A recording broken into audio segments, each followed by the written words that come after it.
What up, everyone? So, I want to introduce my new style of video that I'm doing. This type of video will replace my weekly roundup, which I usually did, not too often, but when I could, where I would just show off new things that I've come across, new things that maybe people haven't seen before, and talk about them. Before, I would do a bunch in one video, and those videos just became too long. There's too much in there. There was no organization to it. So I'm doing a new method where I'm going to do each individual item. And the videos will be shorter, with the exception of this one because I have this long introduction, but the videos will be shorter. They'll be individual things so you can search for that specific item and you don't have to watch a bunch of other shit to just hear what you want to hear about that one item. Also, I'm going to go more into the review process of it because I think at the end of the day that's what my channel's about. Anyone can open something up and show it off, but I want to review it. I want to use my technical skills and my background to review and give these some numbers and ratings and things like that. So just in order to, again, help you guys out, find cool products, other things like that. So I'm excited to show off this new thing, and I'll do just like I do my classic unboxing videos, where I'll put the ratings in the title and everything like that. And basically my rating system, and this is mostly going to be figures. Every once in a while it'll be like the occasional like clothing and some artwork and things like that. And pretty much anything I collect and come across, I'll do a quick little review of it. But for figures, I'll break it down into 3 parts, just like I do my boxes, 3 separate scores. This is going to be 3 separate scores and then 1 combined total score. Basically, the first one will be the paint job, and that's pretty obvious how well these figures are painted. You would think it wouldn't really matter, but seeing products like Funko Pops and things like that, if you've ever actually really looked at them, they have terrible paint jobs. I mean, really bad. Even the most basic of them, they look like a 5-year-old painted them because they can't even stay within the line. It's just a terrible job. So I review the paint job, how complicated the paint job is, how well they stay in the lines, and if something's painted versus just having colored plastic, things like that. Next will be the design, and this will be where it's more opinion-based. And again, just like everything, it'll be based more on your guys' opinion. I always try to judge things based on what I think other people will like, based on what I think other people would think of it. My opinion has very little to do with it. I always give my opinion, but it won't play that big of a role. But basically this will be the overall structure of it, the design, how well it looks, how cool it is, kind of the wow factor thing of it, and yeah, that'll be the design. The last part will be the sculpt. And that sounds similar to the design, but this is more the execution portion of it. This is how well they do that. Because a design, an original design, is just a drawing. This is how well it goes from drawing to actual product. And sometimes it's just how it's physically sculpted and pressed. Do they have sharp points to it? Are they curved edges? Do things look proportionate? Or how well do they look in that type of material? Things like that. So the design aspect of it will be more opinion-based, and the other two will be like technical application, paint job, and sculpt. And then I'll give a combined total score, averaging those 3 scores together. So, with that long introduction, the first product I'm going to be showing off and reviewing is the Tsum Tsum Blind Bag Series 2 from Marvel. So, a little bit about Tsum Tsums. I'm sure everyone's seen them. Pup, stop. Pup's eating crunchy food on the ground. He keeps making noise. The Tsum Tsums, they started out as the little stuffed figures. Every company has their own version of characters. Obviously, Funko has the Pop and the Dorbs, and like Titans has their style. Now, Disney had the Tsum Tsum, where it just looks like, basically they take a character and they make him look like a loaf of bread. Like if a character was a loaf of bread, this is what they would look like. They give them little stubby legs. Very basic design. It's them in their most simplistic form, intentionally so. So that's kind of their design. And I liked them. I thought they were cool. Everyone thought they were really cute and stuff like that. They're from Japan. I liked the design of them. And they were fine, but I wasn't a huge fan of them because for a few reasons, and that was for the same reason I didn't like Pop figures for the longest time, is that they look cool on some characters, but they tried to apply it to all characters, and some characters just didn't translate well in that style. Same as the Pop figures. They try to make them all look in unison, and sometimes it just doesn't translate well. Also, the size of those Tsum Tsums was kind of hard to display, because you need a deeper shelf, and they take up a little more space. It's just kind of awkward to display them. You just need special kind of shelves, and mine are very shallow, so not a big deal. These are like very small complaints, but I definitely like them if I came across them, but I didn't go out of my way to get them. Now, flash forward to Comic-Con last year, I saw them releasing these individual little, and I just dropped it, the little plastic version of them. I saw the preview of them. I thought that's really cool. Now they're hard figures. Now they can get better into the design, and they come in a smaller size. But then they released them in 3 different sizes. And me personally, I always like smaller is better. That's my personal preference. The smaller you can get it, the better, or it's either really small or really big. So the medium size was fine, and the large size I didn't really like because it kind of contradicts with this simplistic design when you're getting it bigger. It just doesn't really look right. So I kind of like that. These are all the medium-sized figure, and I like the small ones, but they always come in a 3-pack, and they're not specific to the character, so each character comes in 3 sizes, so it made it difficult to collect, so I didn't really get into them. Now, jumping ahead again, they do these blind bags, which you know I'm all about. That's kind of my thing. And they come with a little, I wouldn't say a playset, but a little diorama, I guess is the best word to describe it. A little stand to go on that has something to do with the character. Now, this is something I really like. They're small. They're not the smallest ones. They're the medium size. They're stationary figures. They don't move around. They're not opposable, which I like. That's what I prefer. And they come with a little stand diorama so you can put them on a shelf and display. Like, that's perfect for me. So I got the Disney ones and I thought those were cool. Didn't really collect the whole series. Then the Marvel ones came out and I'm like, well, these are fucking cool. I need to get these. These are for sure. Now this is Series 2. And Series 1 actually just came out not too long ago. So it's so recent I actually haven't even put them on my shelf yet. That's how recent it is. And Series 2 came right after that, almost instantly. Like within a month or 2 later, they already had a second series, which I'm all for. I just didn't expect to see them that quickly. The first series only had 10 figures. This series has 14, so a much bigger series. Now, from what I've come to understand, there is actually rarity to these. It doesn't say anywhere on the back, it doesn't say any sort of rating on there. I haven't looked super closely, but they usually, for any blind box, they usually give a rating right underneath that character. This doesn't do that, but I've noticed that there were ones that came up more often than not, and it looks like I have the whole series, but I'm actually missing one. From what I come to understand, the Iron Patriot is the rare one of the series. I bought 25 of these, and I got at least one of everyone except that one. So I don't know how I didn't get that in 25 that I grabbed. It's kind of crazy. But from what I've read online, that's the rare one. And it's 1 per case. And I'm guessing a case of 30 maybe? I'm not sure. But that's supposedly the rare one. I haven't officially confirmed this from the company or anything, but that's what I've come to understand. And the Iron Patriot is the only one, and I'll be showing pictures as we're going along, is the only one that is just a redo paint job. I'm pretty surprised that they didn't do that with any other character. They were all brand new sculpts and new pieces to go with them. But the Iron Patriot is a duplicate of Iron Man. It just has a different paint job from Series 1. So that's the only case that has. So, as far as the design quality, we'll get into some of the scoring on this. Basically, the paint job on this, I'm going to give it a 7.5 out of 10.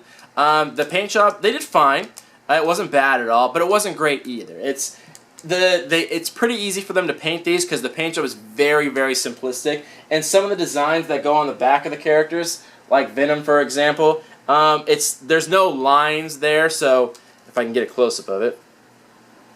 There's no like indented lines on his back, so they can pretty much place that little logo anywhere with the paint job, and they're not going to be outside the line because there's no lines to follow.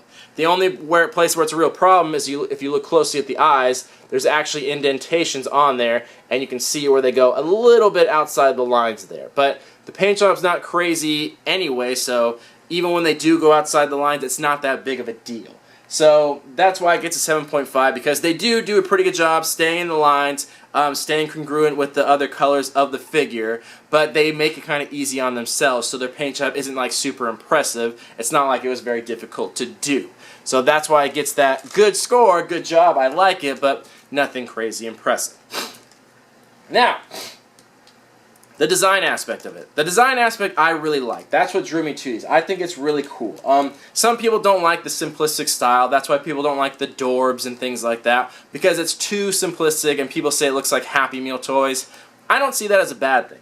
I feel like I've shown off some of the sculptures I have. Those are huge. Those are very high in detail. I feel like that's appropriate. When it gets small and little things like this, I feel like it's okay to oversimplify things. If you can make things in a tremendous detail, like HeroClix and stuff, doing really fine details in such a small space, that's very impressive. I think that's great. I'm glad they can do that. But I think it's okay to be oversimplistic when you're talking about such small figures. And I really love that they are very clever with what they come with. So, again, I purchased a Lazy Susan, I think it's called, a little turntable to shoot figures like this. So hopefully before I'm done editing it shows up in the mail and I'll have a better shot at this versus doing my handheld camera thing. But anyway, I'll be showing off the figures right now, but the design on them is really great.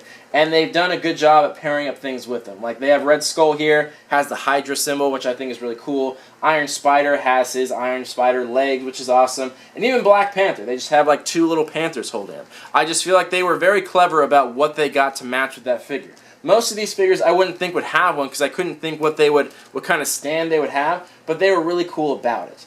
The only complaints I have is that some of the figures, they went with the movie design on them, and I'm not a huge fan of that. I think they should have gone classic comic book style. Like Dr. Octopus, classic comic book style. Sandman, classic comic book style. But for Hawkeye, they went with the movie version of him. And I love the Avengers. I think Jeremy Renner is great and all, but as for like simplistic figures, they shouldn't have gone with the more human version of it. They should have gone with the classic Hawkeye with the purple mask. That would have looked much cooler. Same with Nick Fury. Samuel L. Jackson's cool and all, but I think they should have gone with the classic Nick Fury. This is better. The simplistic style is better for the comic book look versus like the humanoid version because it doesn't translate very well. So that's the only real complaint about it. Other than that, I think that everything they've done is very clever. Even with like Star-Lord, they got the little tape on there from Guardians of the Galaxy, the Awesome Mix Volume 1. I think that's really cool. So I think they were very clever about everything they did, and they did a really good job designing them. So as far as design, I'm going to give it an 8.5 out of 10. I really like that. The design is not super crazy impressive. It's not like crazy complicated sculpts or anything like that, but it's very clever. It's very appealing to the eye. It's very nice to put on display. It's very aesthetically pleasing. So I like that. Last, the Sculpt. I'm going to give this a 7 out of 10. I think they did fine, but, you know, obviously the little Tsum Tsums all have pretty much the same shape. There's really not much sculpt involved there. And the actual stands for them, they're sculpted fine. There's nothing wrong with it, but it could have been a little better. They could add a little more detail. They could add some more texture and points here and there, and some of them don't have like very complicated paint jobs in there because it's just too simplistic. There would be no reason for paint jobs in there, so they could have designed it a little better, but I still think it's really great. So with those three scores combined together, we have an overall total of about 7.6. That's rounding the number up, which overall I really like it. I just got these yesterday. I saw them in Target, and they're only $3 a piece, so they're not like they're expensive. And I think they're really cool. They're going to be really nice to put on display as soon as I find a shelf size that's appropriate for them. But I think they're really great. I love Series 1. I actually like the Disney ones too, but I just was never motivated enough to actually go collect them all. As the Marvel ones, I really am. I think they're great. I hope they do more series, and they do some more, I wouldn't say obscure characters, but they're not only sticking to ones that are like famous from movies. They're still doing popular comic characters too, which I really appreciate. So I'll have to go out and find the Iron Patriot because apparently he's the rare one. And I don't know if there was a rare one in Series 1. I kind of just collected, I bought bags and just got them all. So for all I know, there was a rare one. I didn't take the time to actually look it up. Didn't care to because I had them all. So I'm sure there was one rare one in there too. And I've heard the same thing about the Disney ones. I've heard that some of them are harder to find. I don't know if that means they're rarer or if they were just more of a popular character and people buy that one up. I'm not sure. Because it's not too hard to figure out where these are. I told you I bought 25 of them. I only opened 14 because you can feel the bag and it's pretty obvious what the characters are because the shapes are very different. So that's my recommendation to you. Normally I'll show a box layout if it's blind boxes. This one doesn't have a layout.